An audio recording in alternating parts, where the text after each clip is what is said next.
하나님과의 깊은 그 만남 속에서 하나님의 마음을 알기를 원합니다. 그죠? 하나님 마음이 나에게는 어떤 뜻을 갖고 있고 어떻게 나를 이끌어 가실까라는 그런 생각이 사실은 심히 궁금하잖아요. 참 궁금하죠? 그때 우리는 이제 뜰 신앙이 아닌 성소에 들어오는 신앙으로 바꿔줘야 돼.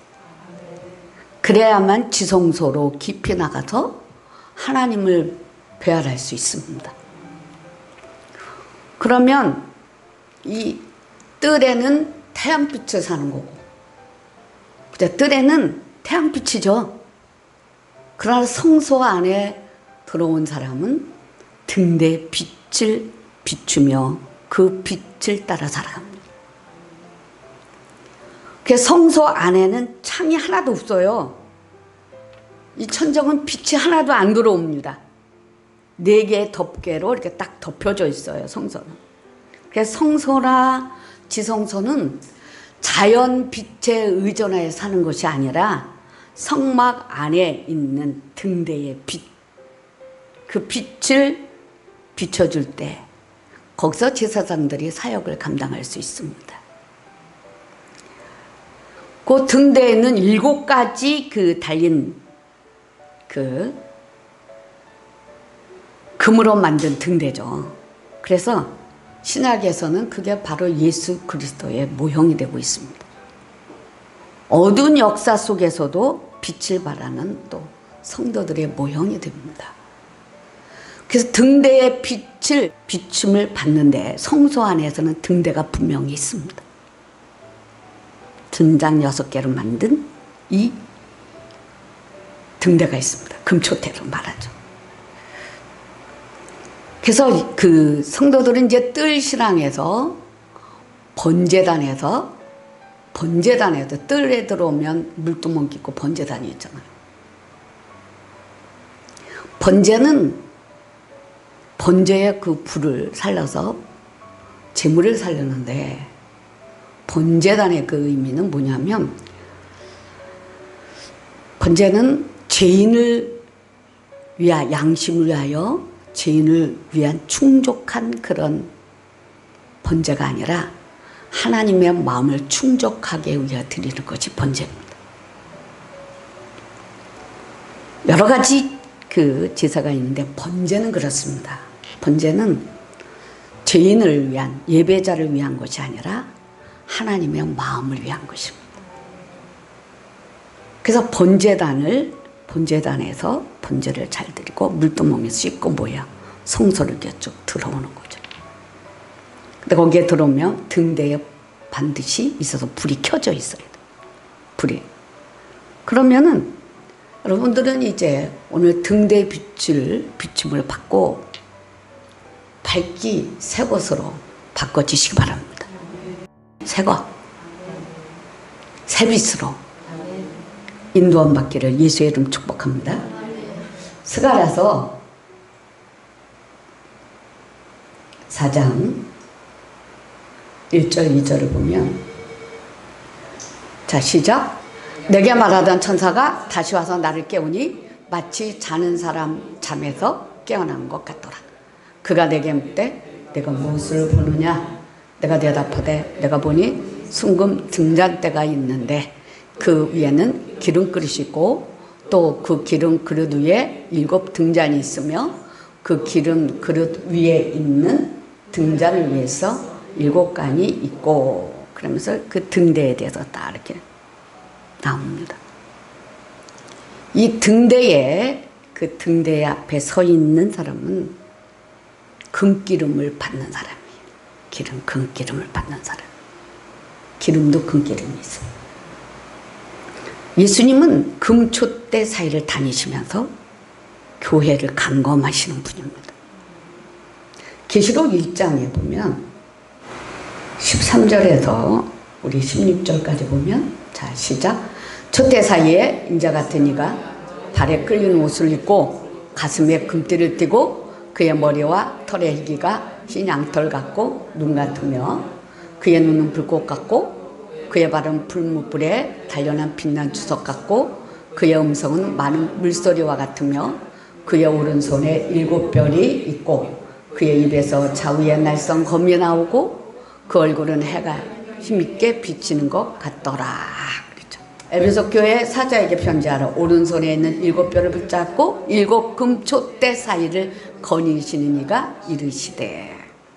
그럼 예수님은요 지금 교회를 금초대가 있는 교회를 다니시면서 감검하시는 거예요.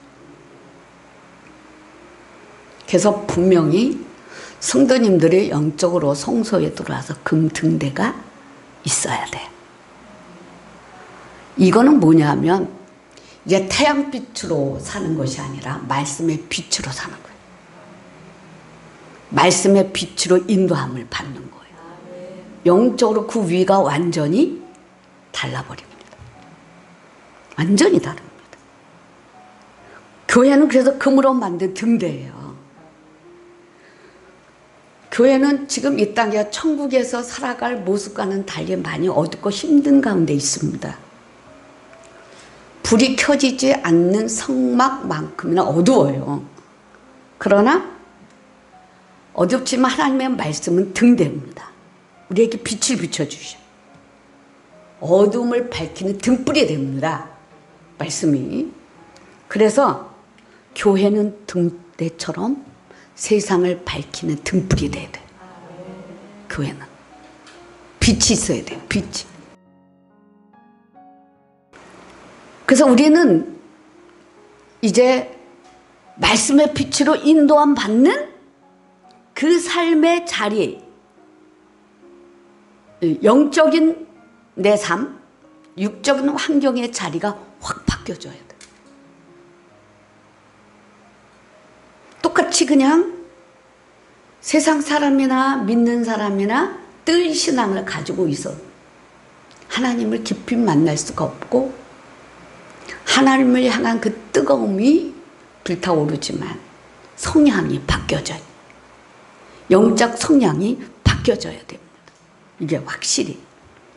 그래서 예수님은 오늘도 우리를 중보기도 하고 계시다는 거예요.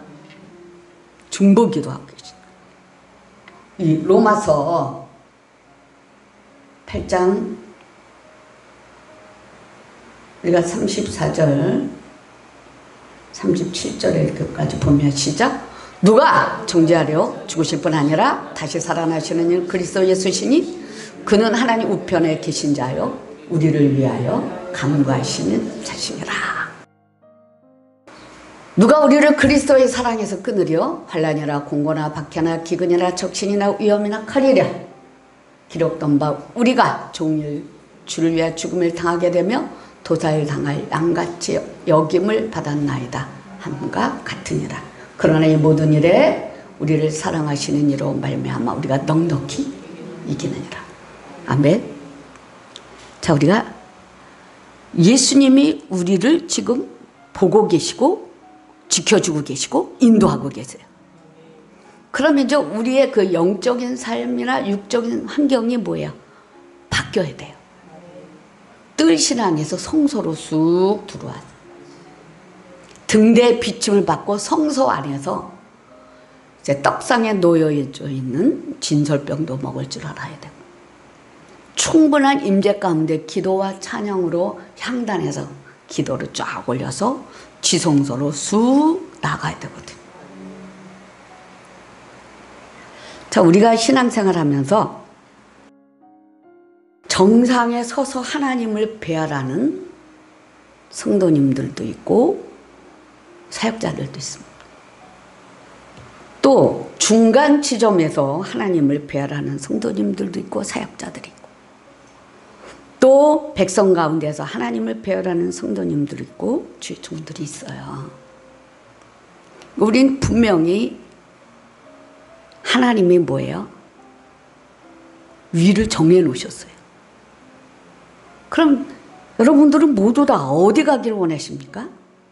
정상에 서길 원하죠? 정상에.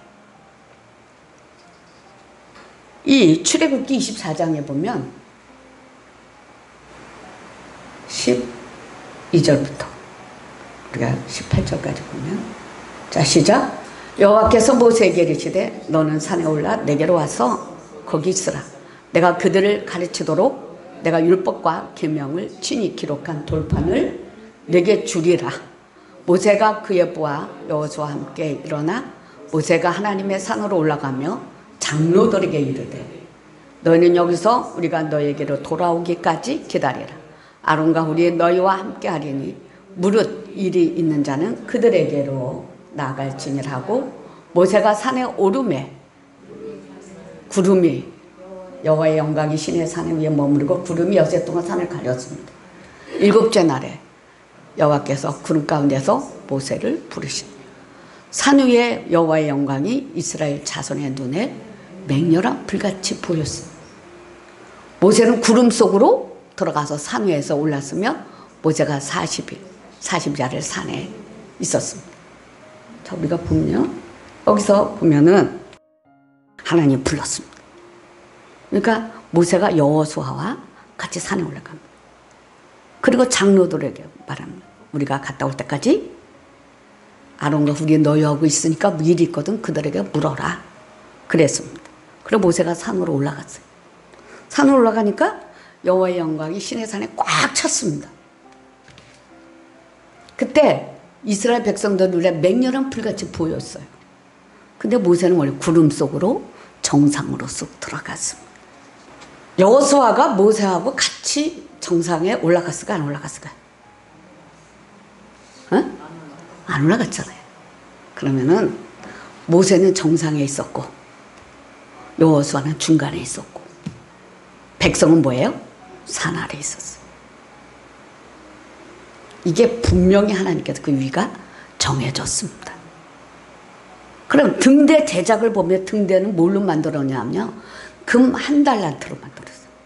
그리고 거기에 불집게와 불똥그릇, 이거 무려 정금으로 만들었습니다. 그러면 불집게와 불똥그릇이 있는데 심지가 다 불똥이 생긴 곳에는 뭐예요? 불이 나올 수가 없어요. 그러니까 불똥을 제거해야 돼요. 이게 불결함으로 영역을 잃은 성도는 빛을 발할 수가 없다는 겁니다. 그러면은 등대를 왜 만들어요? 등대는 성소를 밝게 하기 위해 만드는 거예요. 등대는. 그래서 성소 안에 그 빛은 오직 등대를 통해서만 빛을 받을 수가 있습니다. 그런 제사장들은 이 등대의 빛을 보고 그 안에서 하나님을 섬겼습니다. 저 우리가 초를 갖다가 1시간만 불을 켜놔봐요. 촛동이 생겨요, 안 생겨요? 생기죠. 그리고 촛동이 많이 생기면 촛동을 제거해야죠. 그렇지 않으면 불이 흐려집니다. 흐려져요. 우리 성도님들이 또 주의 종들이 속죄 이후에는 하나님께서 우리 모두가 거룩하기를 원하십니다. 내가 거룩하니 너희도 거룩하라. 그래서 속죄 이후에는 구별된 삶을 살아야 되고 거룩된 삶을 살아야 되고 사역을 위해서 공급도 받아야 되고 또 빛이 비칠 줄 알아야 되고 이런 사역 등이 우리가 골고루 자기에 맞춰서 일할 수 있도록 해야 돼요.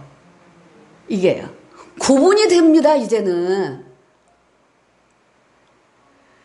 금등대에서 흘러나오는 빛의 근거에서 제사장들이 성소에서 하나님을 섬깁니다. 그럼 뭐냐면 등대는 하나님께서 그 백성 가운데 계시다는 거예요. 하나님께서. 만약에 등대에 불이 꺼진다. 컴컴해서 하나님을 섬길 수가 없죠. 그러면 이제 그 성소에서 만나는 하나님은 분명히 등대의 빛을 받아야 돼요. 그 오늘 등대의 빛이 여러분 이마에서 각 빛이 비춰지기를. 자, 예수의 이름 축복합니다. 등대의 빛이. 이 등대는 정금으로 만들었지만은 이렇게 금을 이렇게 부어서 만든 것이 아니라 손으로 견고한 금세공에 만드는 사람들한테 한 달란트를 쳐서 만들었어요. 쳐서 계속 빚었다는 거죠. 그러면은 우리도 등대 빛을 바라려면 하나님의 손에 자꾸 만져야 돼. 침을 받아야 된다.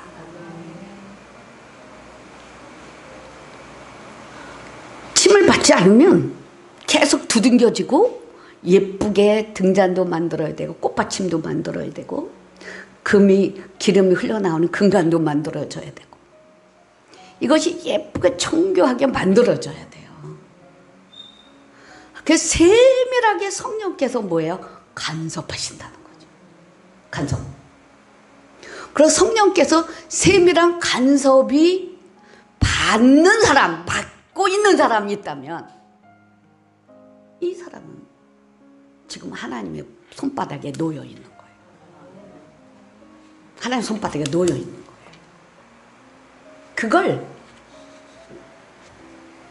기억하시기 바랍니다.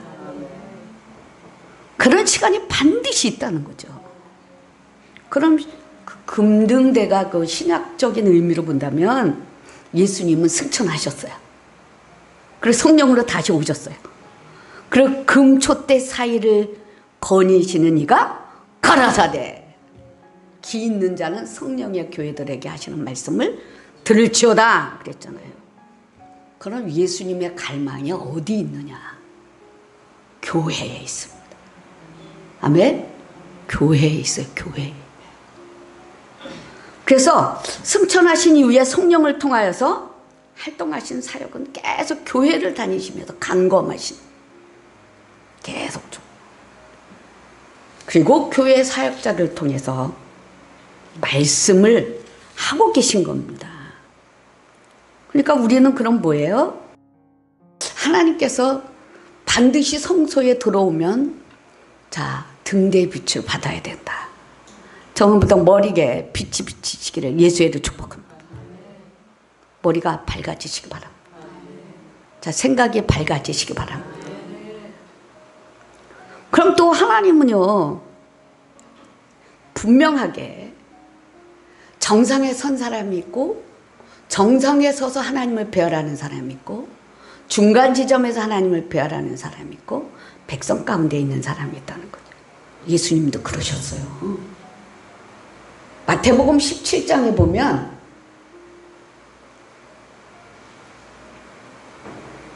(17장) 1절에서 우리가 5절까지 한번 봅시다. 자 시작. 엿새 후에 예수께서 베드로와 야고보와 그 형제 요한을 데리시고 따로 높은 산에 올라가셨더니 자 높은 산에 누구 데려갔어요? 베드로, 요한, 야곱만 데려갔어요. 제자가 몇 명이에요?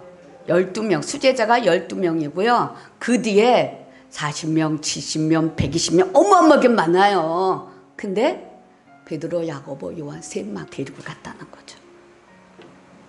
그들 앞에서 변형대사 시작. 그 얼굴이 해같이 빛나며 옷이 빛과 같이 휘어졌더라. 그때의 모세와 엘리야가 예수와 더불어 말하는 것이 그들에게 보이거늘 베드로가 예수께 여쭈어 이르되 주여 우리가 여기 있는 것이 좋사오니 만일 주께서 원하시면 내가 여기서 초막셋을 짓되 하나는 주님을 위하여 하나는 모세를 위하여 하나는 엘리야를 위하여 하리이다. 말할 때 호련히 빛난 구름이 그들을 덮으며 구름 속에서 소리가 나서 이르되 이는 내 사랑하는 아들이요 내 기뻐하는 자니 너희는 그의 말을 들으라 하시는지라. 예수님께서 베드로, 야고보, 요한을 데리고 변화산에 올라가셨어요. 그래서 뭘 보여주셨어요? 모세도 보여주고 엘리야도 보여주고 거기서 말씀도 받게 했습니다. 이는 내 사랑하는 아들이니 그의 말을 들으라. 말씀까지 받게 했습니다. 그렇다면 정상에 올라서서 말씀을 받아야 진짜 말씀 받습니다. 아멘? 진짜 말씀 받는 거예요. 정상에 서기를 위하여 그래서 갖춰야 되는데 뜰신앙에서 성소신앙으로 바꿔줘라. 아멘? 성소신앙으로 바꿔줘라. 그래 정상에 올라갑니다. 이런 과정 거치지 않고 정상에 못 올라가요. 아무리 난다긴다 해도 뜰신앙이에요. 그럼 뜰신앙과 성소신앙과의 다른 게 뭐냐? 뜰신앙은 태양빛으로 삽니다. 그러나 성소신앙은 등대의 빛을 받으며 삽니다. 즉 말씀의 인도함을 받는다는 말씀입니다. 또 이 정상에 선 그 사람들이 예수님의 가슴을 들여다볼 수 있고 하나님의 가슴을 들여다볼 수 있고 하나님의 가슴 아픔도 알 수 있어요. 정상에 선 사람들이요. 마가복음 14장 우리 33절. 자 시작. 베드로와 야고보와 요한을 데리고 가실 때 심히 놀라시며 슬퍼하사 말씀하시되 내 마음이 심히 고민하여 죽게 되었으니 너희는 여기에 머물러 깨어있으라 하시고 조금 나아가서 땅에 엎드려 될 수 있는 대로 이때가 자기에게서 지나가기를 구하여 이르시되 아빠 아버지여 아버지께서 모든 것이 가능하오니 이 잔을 내게서 옮기시옵소서. 그러나 나의 원대로 마옵시고 아버지의 원대로 하옵소서 하시고 그랬어요. 그럼 예수님이 뭐예요? 심히 고민하여 죽게 됐다 그랬어요. 예수님. 그래서 머물러 깨어 있으라. 그러니까 예수님이 심히 고민하고 죽을 만큼 힘드니까 세 사람이죠. 베드로, 야고보, 요한이죠. 하나님도 자 위로받기를 원하신다. 위로받기를 원하신다는 거예요. 죽을 만큼 힘이 드신다는 거죠. 그럼요. 제가 사역하면 성령께서 뭐라 그러면 내가 얼마나 힘들게 했는데 너 가만 놔둬. 그럴 때가 많아요. 손대지 마. 힘들게 하나님도 영혼이 깨질까 봐 흘러내려갈까 봐 못 일어날까 봐 아주 힘들게 하는 사역도 있다는 거예요. 고민되실 때도 많아요. 고민될 때도. 이게요. 그렇다면 자 여러분들은 이제부터 하나님 마음을 아시기 바랍니다. 그러기 위해서 분발하십시오. 분발하시고 신앙의 그 자세와 생각 이런 가치 등을 좀 바꾸시기 바랍니다. 이전의 내 모습이 아닌 달라져야 된다는 거죠. 아멘? 달라져야 돼요. 그래서 이 뜰 신앙이 아닌 성소에 들어오라. 성소에 들어와야 지성소로 나아갈 수 있습니다. 만남의 현장이 이루어지시기 바랍니다. 그래서 오늘은 정상에 선 사람들이 되기 위해서는 바꿔라. 첫째는 뜰신앙에서 성소로 들어가기 위해서는 번제로 드려지는데 번제는 이 제사를 드리는 죄인을 충족한 것이 아니라 번제는 하나님의 마음을 충족시키는 거다. 하나님의 마음을 충족시키는 그러한 예배를 드려봐라. 아멘? 그런 삶을 살아봐라. 그래야지만 하나님의 마음이 충족하고 돼야지만 성소의 문이 열린다는 거예요. 그렇게 해야 영적인 위치가 달라져서 등대의 빛을 비추며 삶의 기준이 머리가 가슴이 생활이 말씀대로 살아갈 수 있도록 힘이 주어져요. 비침을 받습니다. 왜 영적인 거예요? 그리고 여기 영적인 삶이 환경적으로 나타납니다. 환경적으로. 이런 삶을 살아갈 때 진정한 하나님이 원하시는 생명사역을 할 수 있습니다. 생명사역. 사람을 살리는 생명사역이 됩니다. 그 모든 예배가 드려지고 나 예배 잘 드려서 내 마음 기쁨이 충족하는 게 아니에요. 모든 예배는 뭐예요? 하나님을 충족시키는 거예요. 아멘. 모든 예배는 하나님의 충족이에요. 모든 기도는 하나님의 충족입니다. 하나님 만족하게 하는 기도예요. 이게 하나님 만족하기 위해서 하나님이 원하시는 뭔가 말씀하실 때 말씀을 받거나 들을 수 있어서 내 마음의 태도와 생각의 태도와 언어와 태도가 바꿔져야 된다는 거죠. 하나님의 충족을 위해서. 이런 삶이 일어나야지만 여러분의 각가지 문제들이 하나님의 충족을 받은 후에 해결이 됩니다. 자, 이런 문제 해결자로 오신 우리 주님이 무엇을 원하는지 하나님의 요구를 충족해 드려라. 하나님의 요구를 충족해 드리시기를. 자, 예수를 축복합니다. 자, 기도하겠습니다.